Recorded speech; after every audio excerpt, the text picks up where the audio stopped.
পুরো টিফিনটা খেয়েছিস তো মা? হ্যাঁ বাবা, সবটা। গুড। এই নামাও আমার মেয়েকে, নামাও। এটা কি ধরনের ব্যবহার পায়?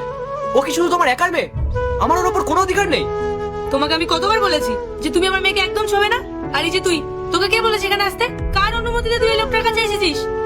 আর একটা কথা তুই পরিষ্কার শুনে রাখ, এরপর থেকে তুই আমাকে না জিজ্ঞেস করে কারোর কাছে যাবি না। কথাটা মনে থাকবে? এরপর কি হয় সেটা দেখার আগে যেই মা বাবার কাছে 5 টাকা চাইলে 10 টাকা দেয়, না খাবার খেতে চাইলে খাইয়ে দেয়, সেই মা বাবাকে ভালোবেসে থাকলে ভিডিওতে একটা লাইক দিয়ে চ্যানেলটা সাবস্ক্রাইব করে দাও। আর তুমি যদি এটা না করো তাহলে আমরা মনে করবো তুমি তোমার মা বাবাকে ভালোবাসো না। তাই অবশ্যই এই চ্যানেলটা সাবস্ক্রাইব করে দাও। ডিভোর্সের পর এই লোকটার সাথে আমার মেয়েরা কোনো সম্পর্ক থাকবে না। শোনো পায়েল, এখনো আমাদের ডিভোর্স হয়নি। যখন আমাদের ডিভোর্সটা হবে তখন না হয় এই বড় বড় কথাগুলো বলো। আর বাচ্চার দায়িত্ব কে পাবে সেটা আদালত ঠিক করবে, তুমি নয়। আর শুনে রাখো, যতদিন না কোর্টের রায় আসছে ততদিন আমার মেয়ের সঙ্গে দেখা করার থেকে আমাকে কেউ আটকাতে পারবে না। এখনো আমি উদারতা দেখাচ্ছি বলে ও তোমার কাছে আছে। যেদিনকে আইনের রায় বেরিয়ে যাবে সেদিনকে দেখবে আমি ওকে আমার কাছে নিয়ে আসবো। তোমার মতন একজন জেদি আর স্বার্থপর মানুষের কাছে আমি আমার মেয়ের ভবিষ্যৎটাকে নষ্ট হতে দিতে পারবো না।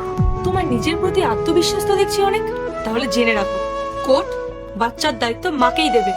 নেক্সট পার্ট চাইলে চ্যানেলটা সাবস্ক্রাইব করে রাখো যাতে পরবর্তী পার্ট আসার সাথে সাথে সবার আগে তোমার কাছে পৌঁছে যায়। তাই অবশ্যই চ্যানেলটা সাবস্ক্রাইব করে রাখো।